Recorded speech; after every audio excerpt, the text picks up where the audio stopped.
Bom, e agora nós estamos recebendo aqui ao vivo, com muito prazer, mais uma vez na TVCI, o Dr. Elias Matar Assad e também os jornalistas Oswaldo Eustáquio e o Rafael Paz. Uma entrevista, um bate-papo sobre alguns casos que estão repercutindo muito e continuam repercutindo na imprensa. E eu já vou chamando aqui o Rafael. Boa tarde, Rafa. Olá, Tony, uma boa tarde para você, boa tarde a todos que estão nos acompanhando. Bom, a gente tem o prazer de receber aqui no estúdio do programa Voz do Litoral, o Dr. Elias Matar Assad, como você já falou, o jornalista Oswaldo Eustáquio também, o Dr. Elias, que é um grande advogado criminalista, renomado aí nacionalmente por conta de casos de grande interesse público, os quais ele representa, né? E eu quero nesse momento já dar uma boa tarde para você, Oswaldo, Dr. Elias também. Muito obrigado pela sua presença aqui conosco desde já. É uma honra estar aqui. A honra é nossa, com certeza, né, Oswaldo?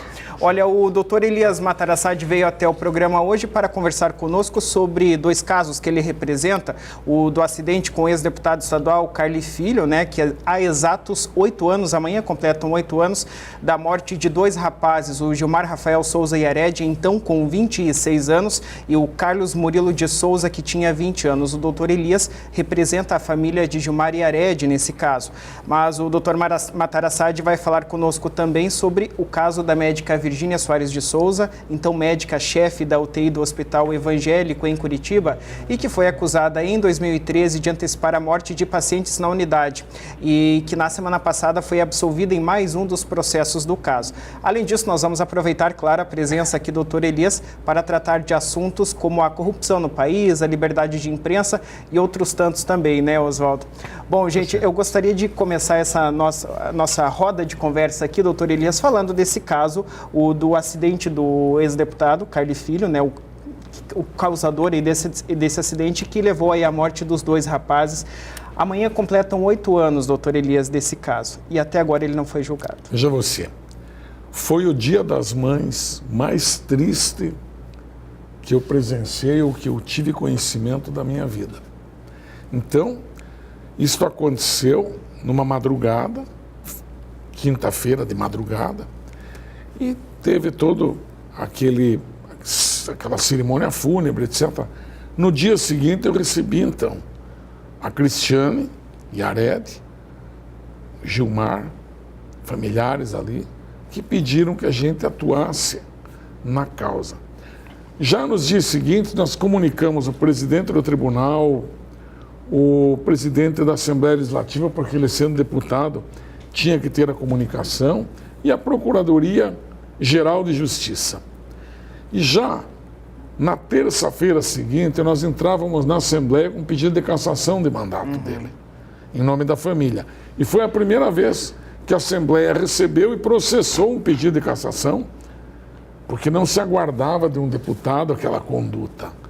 E naquele mês ainda, final do mês, ele apresenta então a renúncia. Ele se adiantou, né, ali antes de ser cassado. Para não se submeter àquele processo de cassação. Exatamente. E tivemos um inquérito policial com produção de várias provas, periciais, testemunhais. O Ministério Público fez um belíssimo trabalho. E teve a denúncia por duplo homicídio doloso eventual perante a 2ª Vara do Júri de Curitiba. Em seguida, tivemos várias audiências. No final, o juiz acolhe a denúncia e faz a chamada decisão de pronúncia, dizendo que era caso de julgamento pelo júri. A partir daí, a defesa discorda e diz: não, é um mero acidente, não foi intencional. E vai então ao Tribunal de Justiça do Paraná, que rapidamente confirma a decisão por unanimidade. A partir daí, a defesa, então, usando de todos os recursos, aliás, que a lei permite, vai aos tribunais em Brasília. E somente agora, no início do ano, o STJ nos dá uma certidão dizendo que não tem mais nada para se discutir lá. Ou seja, o juiz da Vara do Júri entendeu que era caso de júri, o Tribunal do Paraná, por unanimidade também, o STJ, em Brasília, por unanimidade de seus ministros, entendeu que também. Agora, o que pende? Nós temos no Supremo Tribunal Federal um habeas corpus impetrado pela defesa, onde, quando tramitavam ainda recursos no STJ, a defesa disse, olha, é mais prudente que se aguarde o fim da discussão para daí marcar júri. O ministro Lewandowski, no início do ano passado, deu uma liminar suspendendo um júri que, aliás, já estava pautado. Então foi suspenso. O ministro entendeu que era mais prudente aguardar. Só que acabou. Não tem mais discussão hoje no STJ. Então, nesta quinta-feira, ou na sessão seguinte, que às vezes marca para uma sessão e vai para outra, será julgado em Brasília o habeas corpus que suspendeu o júri. Como perdeu o objeto, não tem mais por que se aguardar, eu tenho quase certeza, não dá para afirmar com certeza em direito, mas a gente fala então, eu tenho a convicção, claro que impregnado pela paixão que sinto pela causa, que atuo nela, mas eu tenho uma convicção forte de que o ministro Gilmar Mendes vai determinar que seja realizado o júri em Curitiba, que é caso de julgamento pelo júri. Porque além de outros argumentos, nós temos um muito forte. Nós dissemos assim, mesmo que fosse se entender como mero acidente, quem tem que entender isso ou não é o tribunal do júri. Quem tem que dizer se é dolo eventual ou culpa é o tribunal do júri. Então, essa nossa tese, desde o início sustentada, foi acolhida até hoje em todos os lugares. Creio que será também efetivado isso e liquidado esse assunto ainda nesta semana ou no mais tardar nas sessões seguintes do Supremo Tribunal Federal. Eu lembro, doutor Elias, que quando eu entrevistei a Cristiane Aredi, ela disse o seguinte, ela estava dormindo, e veja, Tony, uma mãe, na véspera quase do Dia das Mães, ou perto disso, dormindo, toca o telefone, alô, aqui é da funerária. Como? É da funerária e o seu filho morreu. Então, você imagine que dificuldade para uma mãe receber uma ligação, dizer, ó, seu filho morreu. A senhora quer comprar o nosso plano funerário, um telemarketing? Que coisa horrível. E de lá para cá, doutor Elias, quantos anos se passaram? E a expectativa é que a justiça seja feita? Para que não haja impunidade. Então, mas veja aqui, Oswaldo, se você fizer uma análise, até acompanha o raciocínio da Cristiane Aredi, que ela dizia assim, para quem morreu, não importa que o tempo passe, a justiça tem que ser feita para os vivos. Para os vivos, né? Um discurso que ela sempre usa. Então, o que acontece? Qual é o lado deste caso que poderá colaborar com a justiça? Eu creio que seja a solidificação de uma tese de que um automóvel pode ser usado como um revólver. Você pode usar um automóvel como se fosse uma arma e pode matar pessoas correndo o risco de produzir resultados. Então, é o mesmo que você pegar uma arma e atirar em direção a uma multidão. Ah, eu não quero matar ninguém, mas eu corro o risco de acertar alguém. Doutor, o que a defesa fala muito sobre esse caso é que, ao dirigir naquela velocidade, mesmo estando com a carteira suspensa, o ex-deputado Carli Filho não tinha a intenção de assassinar ninguém. E o que a defesa fala é que, a partir do momento que você pega um carro com a carteira vencida e dirige naquela velocidade, indiretamente você está... embriagado ainda, né? Possivelmente embriagado. Nós temos você alguns assume o risco, né? Veja só. Por exemplo, para dar um exemplo prático aqui, você pega teu carro, atravessa numa rua principal aqui de Paranaguá, por exemplo, você pisa no acelerador e não se importa com o sinal aberto ou fechado. Você diz, não, eu vou cruzar todas as preferenciais. Isso me parece ter um nome, parece que é roleta paulista, uma coisa assim. E você faz isso. É claro que você quer chegar lá no fim sem morrer e sem matar ninguém. Agora, você não se detém com o resultado. Como quem disse, se morrer alguém, se eu bater em alguém, bateu, morreu, morreu. Então, quando você não se importa com o resultado, a lei penal diz, opa, tem acidente, mero acidente, e tem situações que você não pode entender como mero acidente. Ou seja, o agente não se preocupou com o resultado mais grave. Ele não se deteve. Então eu pergunto, Quando tinha aquela reta, tinha um pé no acelerador. A perícia disse que ele estava a 173 por hora. Decolou com o carro, testemunhas viram. Ele chega na frente do juiz e confessa que tinha ingerido vinho. Então aquela prova inicial do processo de que teria sido arrecadada sem a vontade dele, que por isso foi descartada, já deixou de ter razão de ser, porque ele confessa. Réu confesso que bebeu. Então, me parece que temos todos os elementos aí para configurar, como configurou até hoje o dolo eventual. E se há um lugar que a Constituição diz que é competente para processar e julgar crimes dolosos contra a vida, é o Tribunal do Júri. Então, existe essa barreira muito forte para que nada tire do Tribunal do Júri esse julgamento. É o que a gente espera. Agora, doutor Oswaldo, vocês acompanham com certeza a Cristiane Souza Yared, eu acompanho ela também de perto pelas redes sociais, e a gente vê sempre a esperança dela por esse júri popular, né? E não é à toa, porque se a gente parar para analisar, ela se tornou deputada federal por conta desse trágico acidente que acabou acometendo aí a família dela, né? O povo quis ela no poder. Então, assim, a gente... Não sei se pelo acidente, Rafa, mas eu acho que pela bandeira, pela causa do Pela causa, exatamente. Eu não chamo de acidente, eu chamo de desastre. Como diziam os antigos, né? Desastre de automóvel. Eu prefiro até usar do que acidente.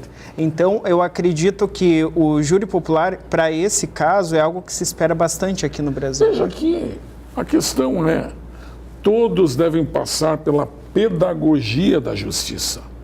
A justiça, ela vem para ensinar as pessoas. Então, você fez de uma forma errada, a justiça vem e você vai passar por aquele aprendizado. Claro, o Brasil não tem pena de morte, não tem prisão perpétua, né? Existem progressões de regime, de cumprimento de pena, enfim. Somos um país cristão. Então, é como Cristo falou, né? Um país cristão, ele disse, não vim chamar os justos, né? Mas, né, os pecadores ao arrependimento. Então, eu digo, errou. A justiça não vai te odiar, mas você vai ter que passar pela pedagogia da justiça.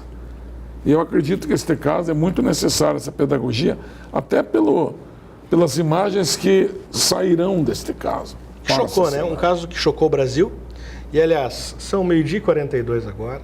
Então, você está ao vivo aqui na TVCI, acompanhando uma entrevista exclusiva com o Dr. Elias Matarassade. O Dr. Elias Matarassade, que domingo passado estava falando no Fantástico sobre o caso da doutora Virgínia Tony Lagos. Você, que já tem tanta experiência com o jornalismo, já está há 30 anos, e acompanhou de perto esse caso também.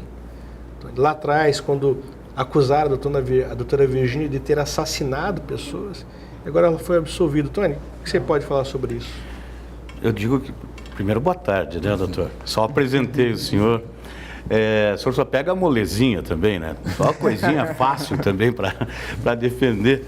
Eu queria só dar um pitaco com relação à questão do deputado. Até porque na abertura que a gente falou que iremos conversar sobre o Fernando Ribas Carli Filho, doutora Virgínia, e falamos em corrupção. A gente sabe que o deputado em questão, aí, o ex-deputado, ele é de uma família muito forte lá na região dele. E a gente está assistindo aqui, inclusive o pai dele foi já prefeito, aquela coisa toda. E nós estamos assistindo, o Brasil inteiro está assistindo, eu talvez vou colocar um título aqui que não seja o correto, mas é uma guerra entre justiça, representada talvez pelo Sérgio Moro, e políticos do outro lado. Estão tentando derrubar, né, o juiz, e a gente tem assistido isso todos os dias. O senhor acha que, mesmo com todas as evidências, e ele como um réu confesso, o senhor acredita que poderá acontecer alguma estratégia de bastidores para tentar livrar a cara do ex-deputado? O senhor já tem essa técnica, já tem esse argumento preparado também, ou não há essa necessidade? Pelo desenvolvimento da causa e como ela está se assentando dentro das decisões majoritárias dos tribunais, eu não tenho como acreditar que possa existir validamente, pelo menos, uma outra coisa que não o julgamento pelo júri. Outra coisa interessante, eu falo sempre que justiça as pessoas têm uma concepção de justiça. Agora, tem gente que grita crucificai para culpado, para inocente também. É o caso da médica. Exato. O povo gritava crucificai, só que ela foi inocentada. Então, cadeia. Tem um ditado entre nós que diz assim: cadeia não é lugar nem de rico nem de pobre, nem de poderoso nem de humilde. Cadeia é lugar de culpado. É diferente, então, essa questão. Errou, tanto na administração pública, seus crimes de, digamos, apropriação do dinheiro público, aí, peculato, esse tipo de acusação, quanto em outros delitos, eu creio que tem que ser tudo muito bem analisado. Errou ou não errou? Até que ponto errou? Qual é a pena? É como um alfaiate antigo fazendo um terno sob medida. Ele tem que ver qual a pena que é correta para aquela pessoa que errou, até que ponto. Então, a justiça é uma coisa que, quando é feita, a sociedade fica feliz. E quando não é feita, a sociedade fica triste. Eu lembro, quem tem filho pequeno aí, que quando um menininho, uma menininha, chega para a mãe e diz: mãe, fulano me puxou cabelo. Ela fica ali chorando até a mãe dizer o quê? Eu já pus ela de castigo. Aí então, a criança fica tranquila. Então, esse raciocínio vem do ser humano. Ele quer que aquele que fez algo, ou seja, a pena é um mal justo por um mal injusto que alguém praticou. Doutor, bom, voltando no assunto da doutora Virgínia, né, da médica que o Oswaldo iniciou aqui, como é que o senhor se sente? Um caso que o senhor acompanha desde 2013, quando veio à tona, então, essa polêmica, né, na UTI do Hospital Evangélico, das supostas antecipações de mortes na UTI local lá. Como é que o senhor se sente tendo mais uma vitória e mais um processo dentro desse caso aí? Se não me falha a memória, agora falta um processo ainda a ser julgado, né, do caso dela. Já a parte criminal, o único processo que existe é esse. E chegou na frente e já foi julgado e agora ela foi inocentada. O que teria seria no CRM. Mas no CRM ela já foi inocentada em 6 casos. 6 casos o CRM diz que ela é inocente. Usou a palavra inocente na decisão. Não é julgar em procedimento. E daí ela foi julgada por médicos. Sim, não olha, por quem não o CRM tem suas câmaras técnicas. Por exemplo, chega lá e fala de cirurgia cardíaca. Vai ter uma câmara técnica desse assunto. Especialista nisso. Especificamente. E no nosso caso, medicina intensiva. Então ficou evidenciado que ela seguiu todos os protocolos nacionais de medicina intensiva, protocolo de anestesiologia, de farmacologia. Não teve problema algum naquela UTI que pudesse ser imputado a um ser humano. Não teve um ato humano abreviando óbitos ou antecipando óbitos, abreviando vidas. Não teve isso. E o juiz, atendendo o que não continha no processo, o que nós dissemos desde o início, não existe prova da existência de um único fato criminoso. Então, eu dou um macete para quem está assistindo aqui. Falou em delito, tem que fazer assim, ó. Quando, quem, matou quem e de que forma. Se não tiver essas respostas aqui, não tem crime. Então, quando, quem, matou quem e de que forma. Tem que ter essas respostas. Então eu disse assim, o Ministério Público provou que morreram pessoas na UTI, mas morrer não é crime. Matar alguém é crime, morrer alguém não é crime. O que nós sustentamos basicamente foi isso. Agora, o impacto na vida dessa mulher, dessa acusação, desse processo de demonização dela, apresentavam-na para a sociedade como um demônio. Isto é irreparável. Isso foi irreparável, Rafa? E eu quero falar sobre isso, doutor, porque às vezes a imprensa ela tem um poder de noticiar alguns fatos, só que às vezes ela condena, certo, doutor? E a doutora Virgínia ela foi condenada antecipadamente pela opinião pública. E como o doutor Elias falou, ela foi demonizada. E eu vou pedir para o Tony Lagos falar sobre isso. Mas antes, doutor, eu quero contar um testemunho meu sobre a impressão que foi causada pela doutora Virgínia por causa dessa demonização. Eu estava entrevistando o doutor Elias no caso dos pescadores, um caso emblemático. E marquei uma entrevista com o doutor Elias e o doutor Elias falou assim, venha cedo, Oswaldo. O senhor vai lembrar disso. 8h30 da manhã, 8 horas da manhã. E eu falei assim, puxa, doutor Elias, um dos maiores advogados do Brasil, eu vou chegar um pouco mais cedo para né, chegar na hora, chegar um pouquinho antes. Daí sentei um pouco antes, a secretária já estava lá, falou assim, Oswaldo, o doutor Elias vai te atender, aguarda um pouquinho. E daí de manhãzinha assim, Tony, eu peguei, tirei um cochilo no sofá. Assim. De repente, quando abri o olho, quando eu vejo lá da doutora Virgínia. Doutora Virgínia, naquele caso de demonização, eu olhei e falei assim, será que eu estou sonhando, né? E estou contando esse fato, logicamente brincando, porque a doutora Virgínia, daí ela sentou, daí mesmo naquele processo de demonização, ela foi um doce comigo, doutora Elisa. Porque ela é assim, essa é a essência dela. E conversamos, tive a oportunidade de conversar com ela, falei assim, doutora Virgínia, e ela com lágrimas nos olhos, ela falou assim, Oswaldo, quando eu for inocentado de tudo isso, eu vou te dar uma entrevista. Eu vou pegar uma carona aqui para dizer uma coisa para vocês. Na grandeza de espírito dessa mulher, quando eu levei ela na prisão, naquele dia que ela foi presa, eu entrei com ela na prisão especial, fica ali na Travessa da Lapa, e é um lugar onde, para nós que conhecemos cadeia, é um lugar onde tinha uma cama de solteiro, um guarda-roupa e um banheiro. Então, para nós é uma prisão especial. Mas eu pensava, será que ela vai entender isso? Eu entrei com ela, com as roupas que tinham mandado dela, e disse, olha, doutora Virgínia, isto aqui não é um lugar maravilhoso, mas pelo sistema esgarçado que nós temos, esgarçado mesmo, é o melhor lugar que o sistema podia lhe arrumar. Então, enquanto a justiça discute, a senhora vai ficar aqui. Ela olhou para o lugar e disse assim, a senhora achou feio, achou ruim isto aqui? Eu falei, a senhora não achou? Ela disse, se o senhor achou feio, é porque o senhor não conhece os lugares onde ficam os médicos plantonistas na maioria dos hospitais brasileiros. Ou seja, pior do que na cadeia. Tony. Bom, a conversa que está muito, o bate-papo está empolgante demais, tenho certeza que a audiência da televisão nesse momento é enorme, estou recebendo essa informação aqui agora, mas nós precisamos fazer um intervalo comercial. Doutor Elias, eu peço licença para o senhor, nós vamos até o intervalo comercial, rapidinho a gente volta para conversar mais sobre esses casos. A gente já volta.